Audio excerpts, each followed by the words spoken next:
Connaissance, recherche, sciences, Dessin mathématiques, théorie, physique, philosophie, conférence, archéologie, environnement, nature.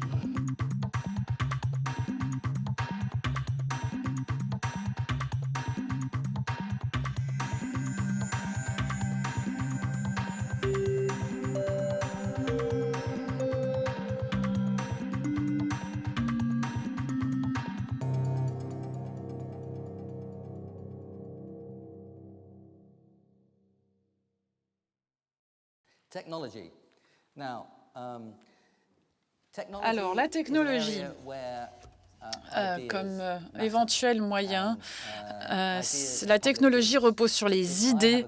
Les idées sont des biens publics. Si j'ai une bonne idée ou si j'ai une mauvaise idée, si j'ai une idée, quelle qu'elle soit, je peux la partager avec autrui sans pour autant que cette idée soit réduite dans ce qu'elle est.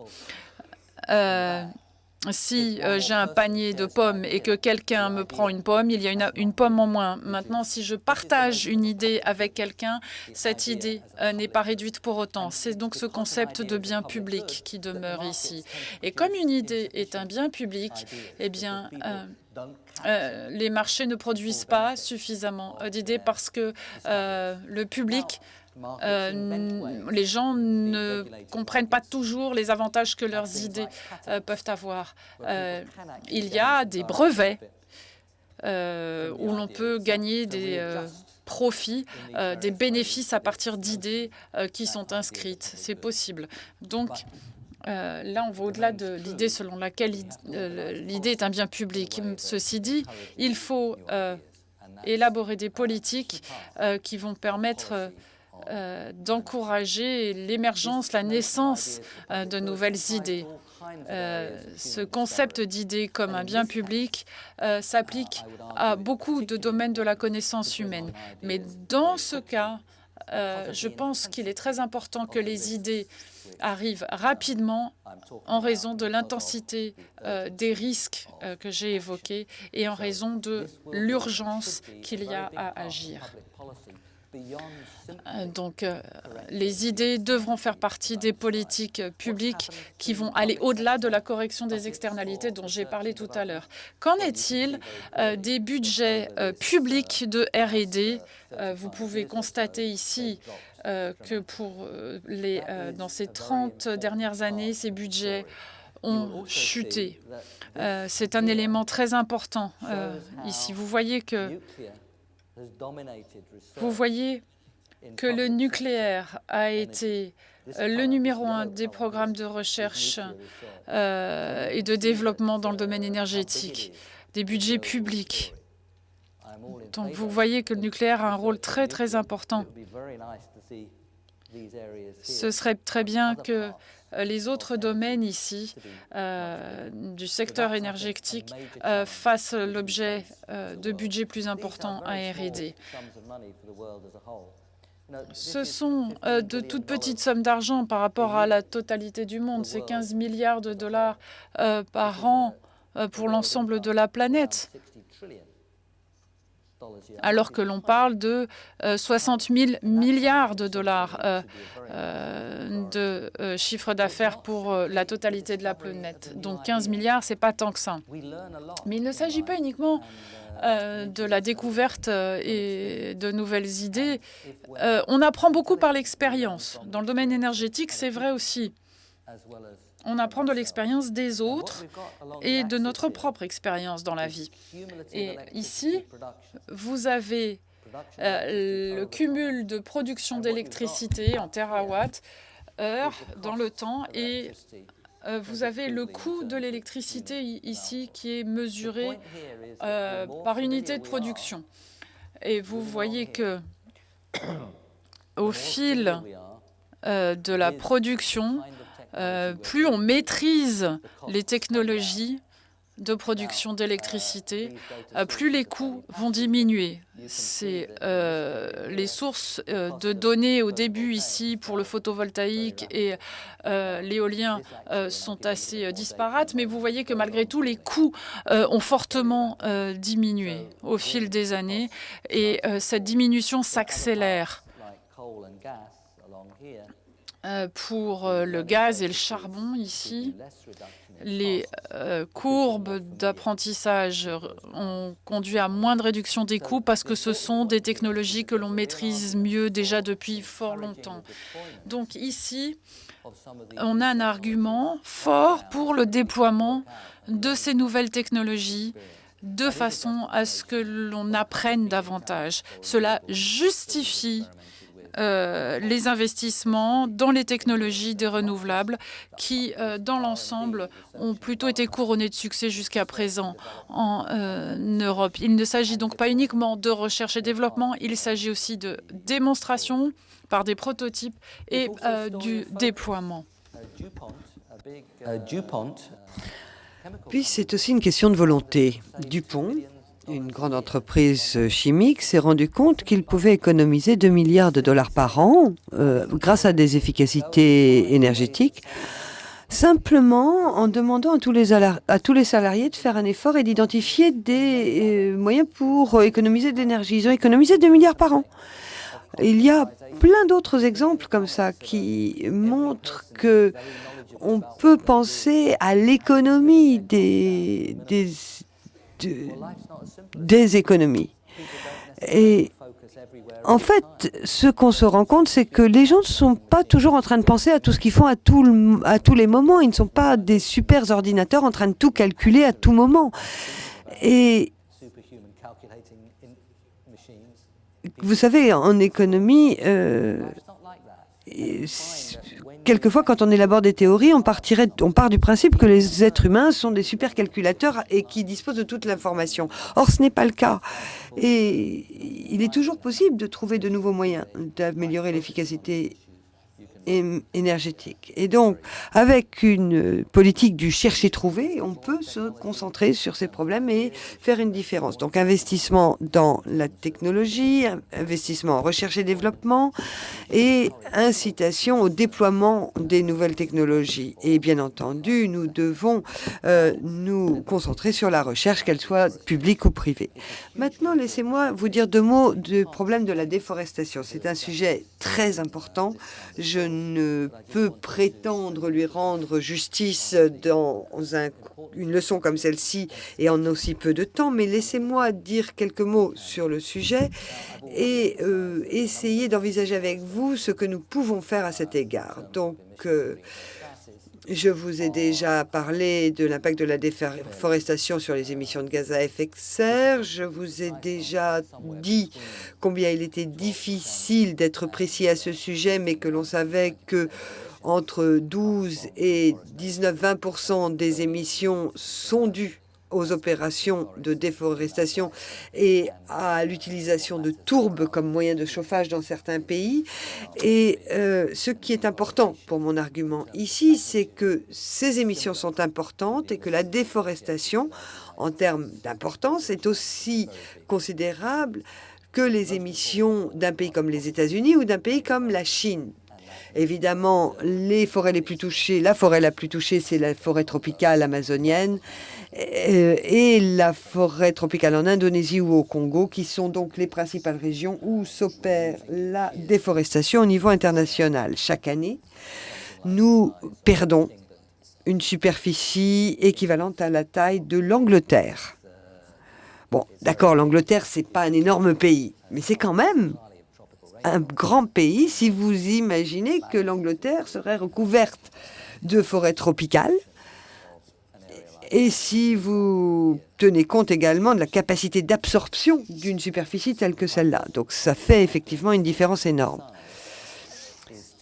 Maintenant, après avoir parlé de l'effet de taille, je voulais également insister sur les aspects de développement. On ne peut pas simplement dire il faut protéger la forêt et dire que c'est là votre seule politique.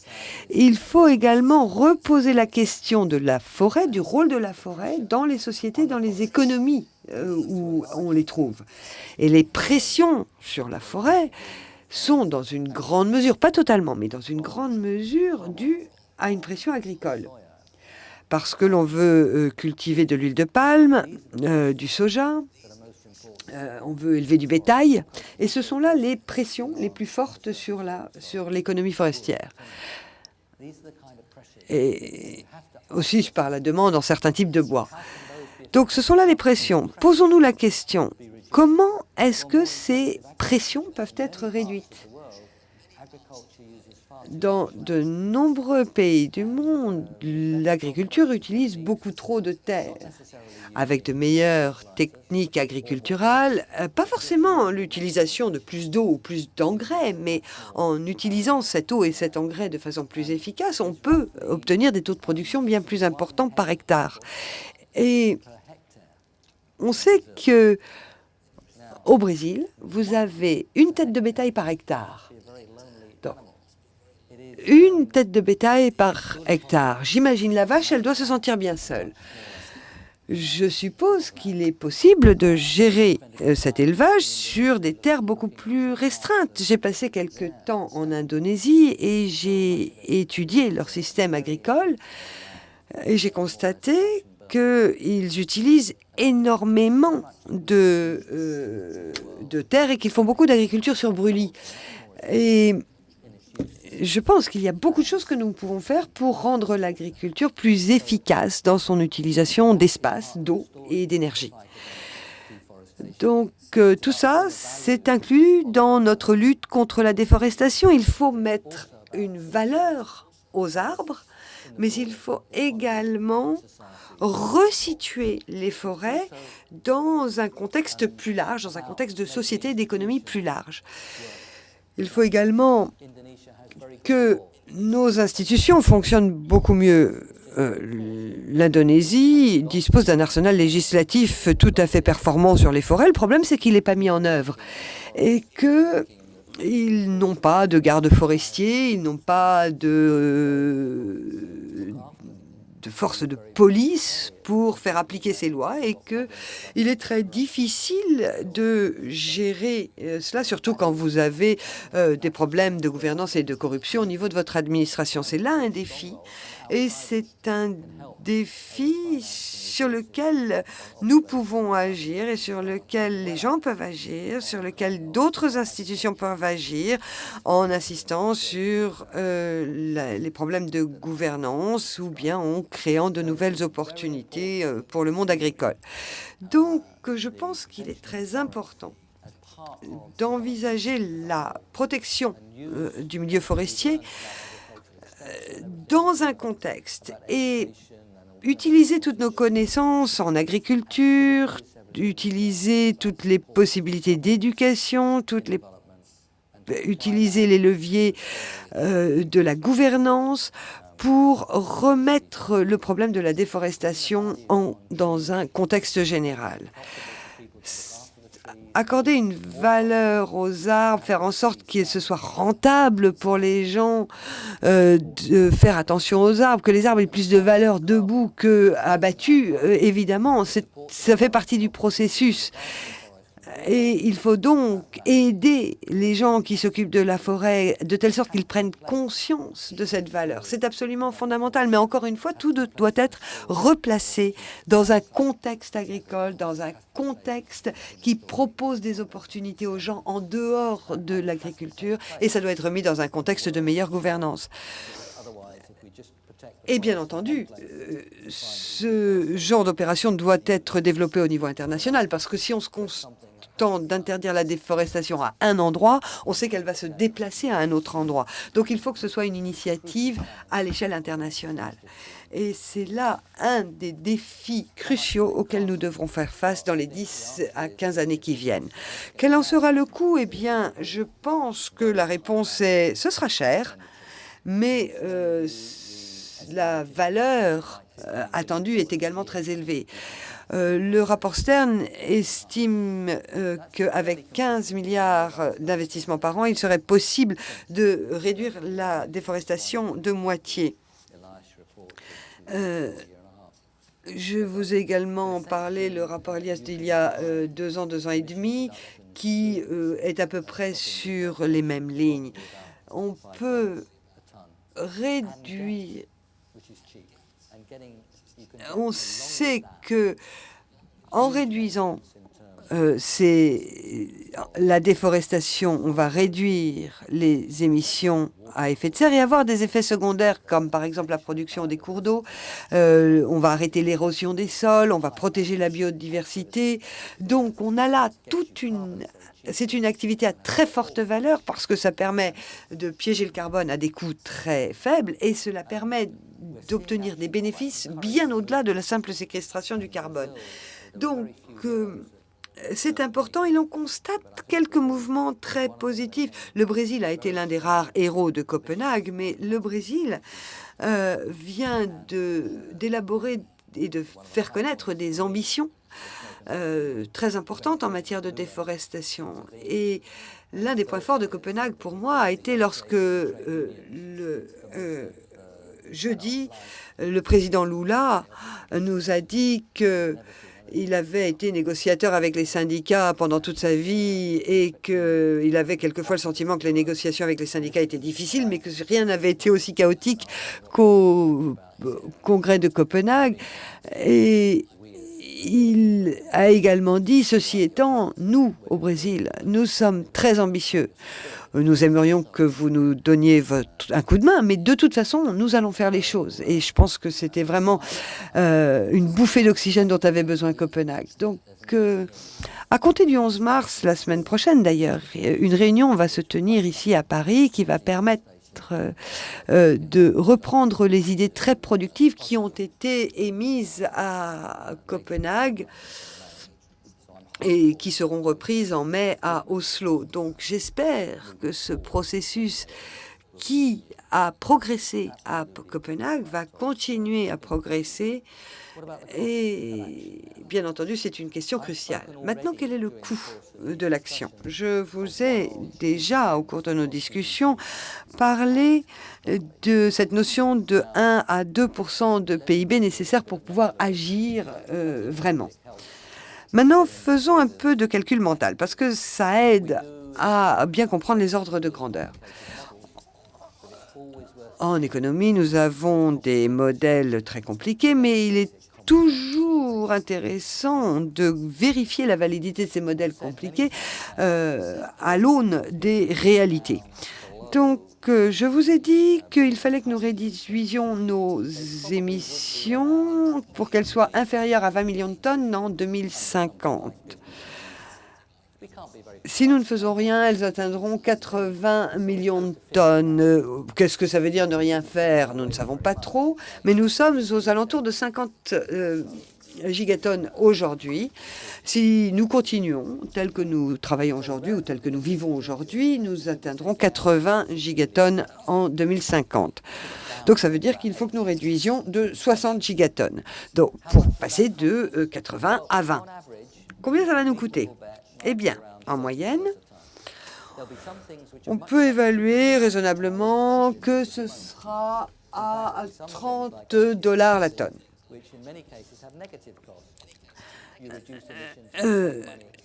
Et avec les efficacités, il y aura évidemment les efficacités énergétiques qui ont un impact négatif sur les coûts. Vous réduisez la consommation d'énergie, vous réduisez les coûts, mais il va y avoir des choses sur lesquelles il va falloir que nous dépensions plus d'argent pour combattre les émissions. Donc en moyenne, ça nous donne un chiffre de $30 la tonne.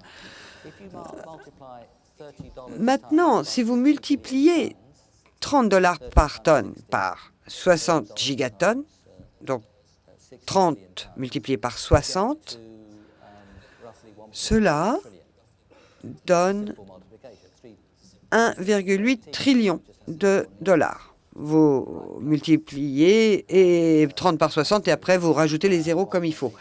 Et cela vous donne 1,8 trillion. On va dire 2 parce que ce sont des calculs très approximatifs.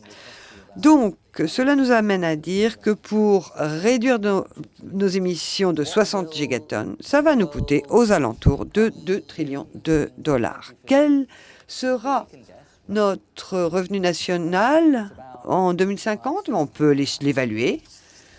On est à 55-60 aujourd'hui. On peut raisonnablement estimer que nous allons aller jusqu'à 100. Est-ce qu'on sera 110, à 90? Je ne sais pas. Mais on va dire 100 parce que ça facilite les pourcentages.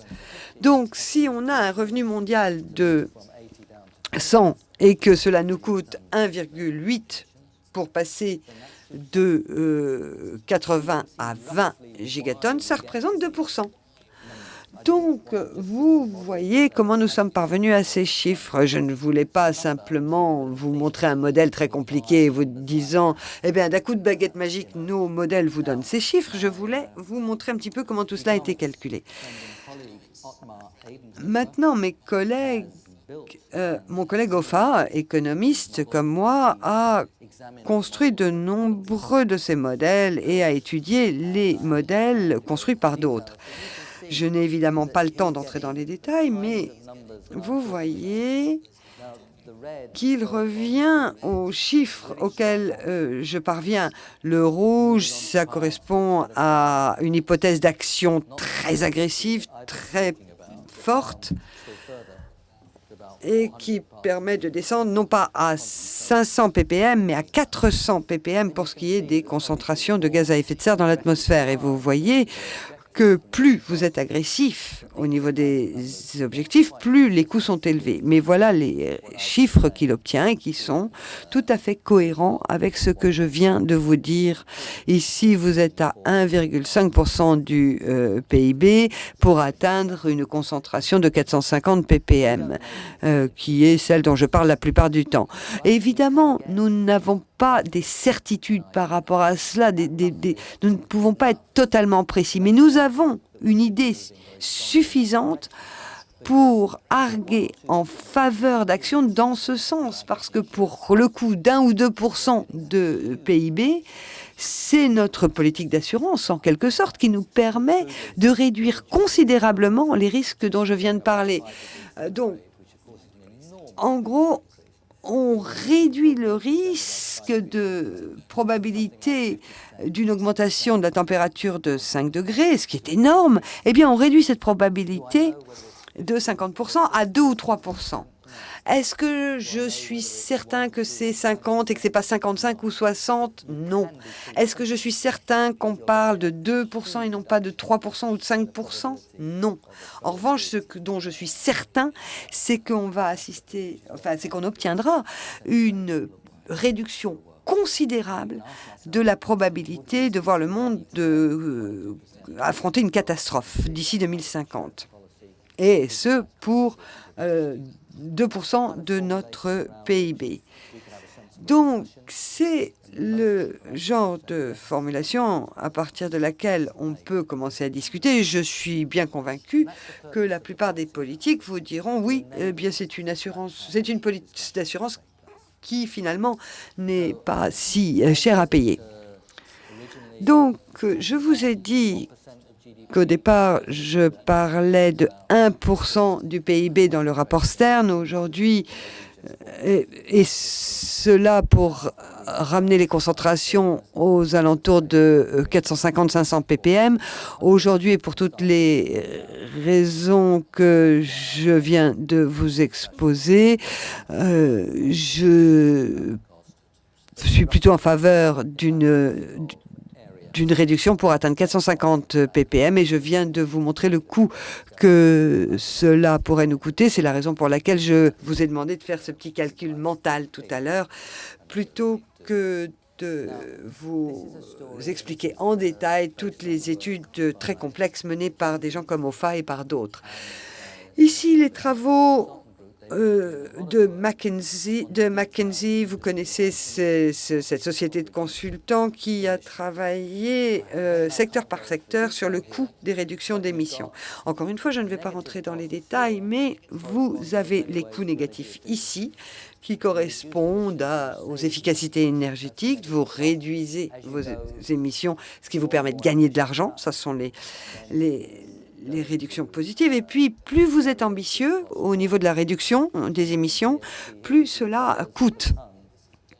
Ici, vous êtes en dollars par tonne de CO2.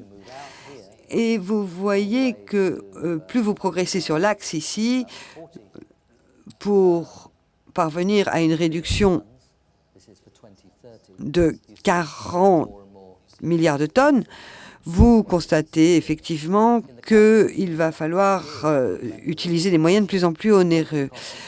Dans l'exemple que je vous ai donné pour notre petit exercice de calcul mental, je vous ai dit, on va supposer que le coût soit de $30 par tonne. Eh bien, évidemment, à l'extrême droite de la courbe, le coût de la tonne est beaucoup plus élevé. Mais McKinsey a beaucoup travaillé dans ce domaine et ses études sont tout à fait intéressantes pour mettre en lumière les opportunités et pour nous permettre de voir les choses de façon simple. Maintenant, le scénario est beaucoup plus complexe parce qu'il faut que nous nous posions des questions de système, de pic de demande en électricité. Il faut que nous nous posions la question de savoir si les politiques seront d'une telle qualité qu'elles nous permettront d'abord de bénéficier des initiatives peu onéreuses pour ensuite passer aux initiatives plus coûteuses.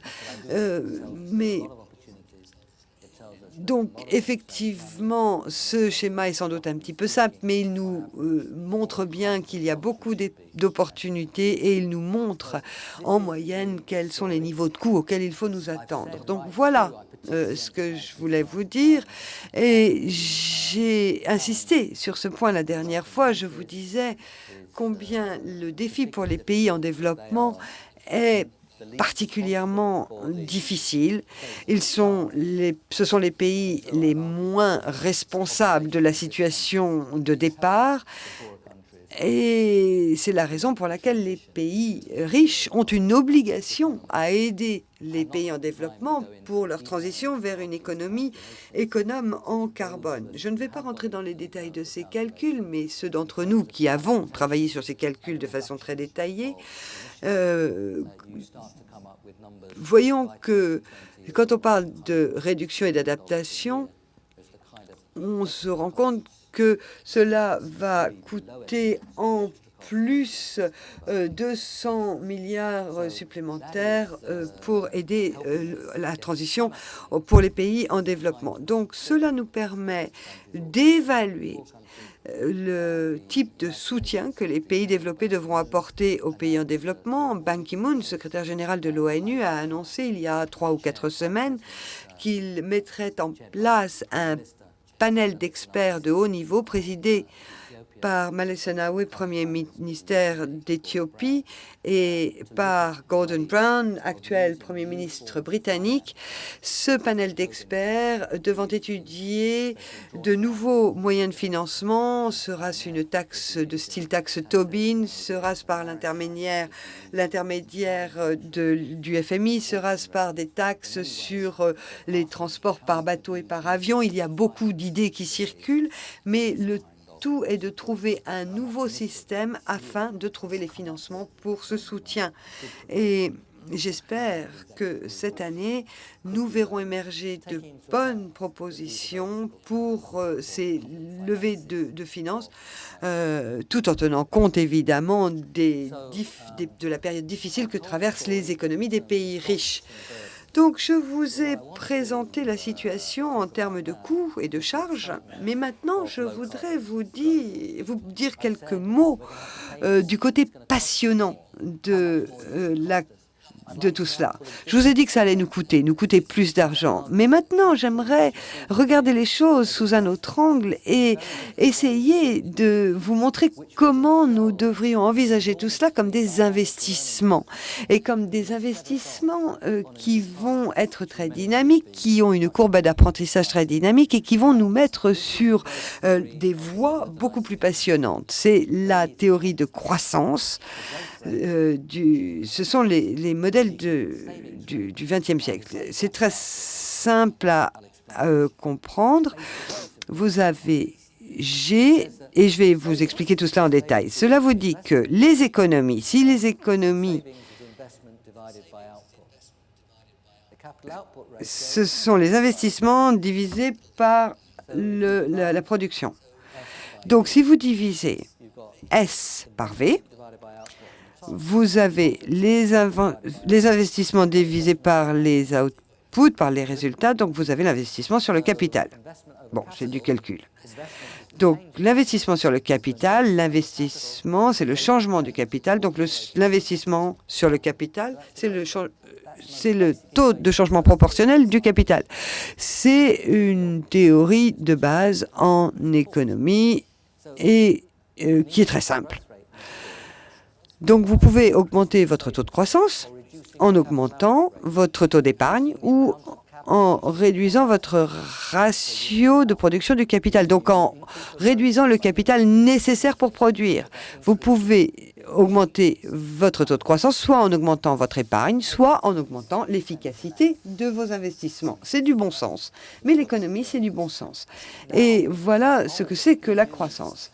Maintenant, les gens vont vous dire, OK, mais si vous utilisez vos techniques alternatives, économes en carbone, vous allez réduire votre taux de croissance. C'est une histoire de coefficients fixes. Si vous augmentez certains coefficients, votre taux de croissance va baisser. C'est le genre d'histoire qu'on nous raconte très souvent, trop souvent. Et c'est une vision de la croissance qui date du XXe siècle. Quelle est la vision plus moderne? Qu'est-ce que dit l'économiste Joseph Schumpeter et tout ça, c'est l'idée de la destruction créative, c'est l'idée de nouvelles entreprises plus créatives qui remplacent des entreprises moins créatives, c'est l'histoire de l'apprentissage et du changement technologique. Et maintenant, nous sommes en train de voir émerger des gens comme Acemoglu au MIT, Philippe Aghion de Harvard. Bon, Philippe est français, mais il travaille à Harvard, qui produisent des théories qui sont des théories très intuitives, selon lesquelles, si on met plus de ressources pour produire de nouvelles idées, nous, et notamment des idées écologiques vertes, nous allons assister à un processus d'accélération de la croissance. Et je pense que c'est une idée qui nous persuade facilement. Cette semaine, le Parlement chinois a déclaré que toutes ces initiatives en faveur des réductions des émissions de carbone allaient faire partie de leur plan de 12 ans. Je vous ai parlé du budget indien qui allait mettre une taxe sur le charbon. On est en train de me dire que je devrais déjà avoir terminé. Donc, ah oui, je constate. Ah oui, le message est important, effectivement.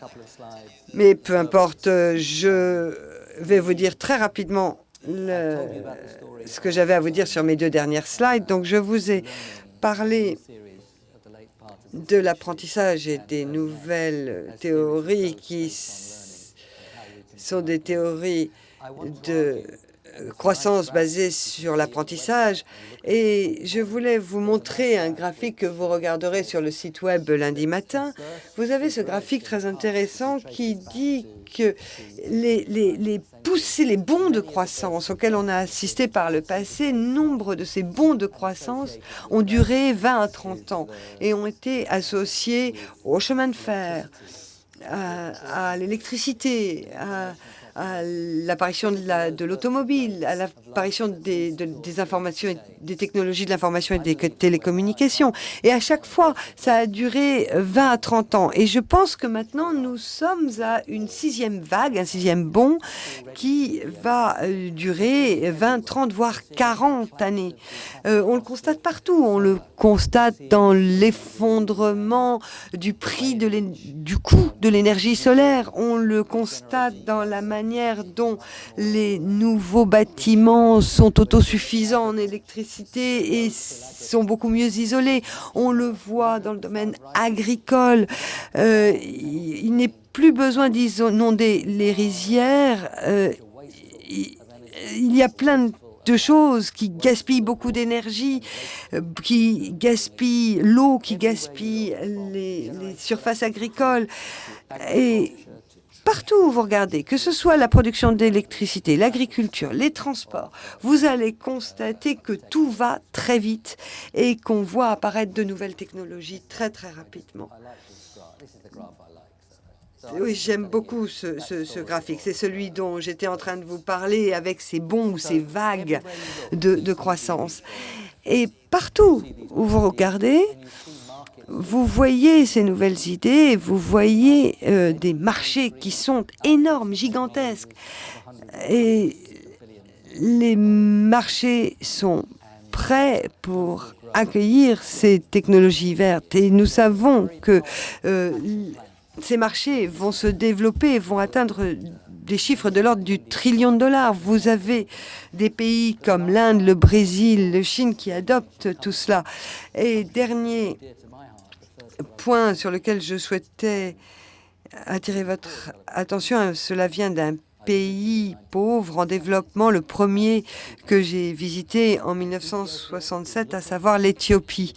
Et l'Éthiopie est en passe de devenir un pays à revenu moyen dans les 15 années à venir, avec des taux d'émissions négatifs en carbone dans le même temps. Et vous avez là des initiatives menées pour la restauration des terres. Et vous voyez comment, sur une période de 5 ans, une terre qui était totalement érodée, avec les soins appropriés, est redevenue une terre agricole, productive, plantée. Et ce que vous voyez là, c'est la combinaison d'une adaptation aux défis posés par les changements climatiques et en même temps une contribution à la réduction des émissions à effet de serre. Donc je voulais terminer sur cette note optimiste avec cette photo d'un pays absolument magnifique. Et vous constatez que nous pouvons faire beaucoup, que ce soit avec les nouvelles technologies dans nos laboratoires de recherche, dans nos pays riches, ou que ce soit par les initiatives que prennent les pays en développement pour prendre leur avenir entre leurs mains, pour changer l'environnement dans lequel ils vivent. Merci pour votre attention.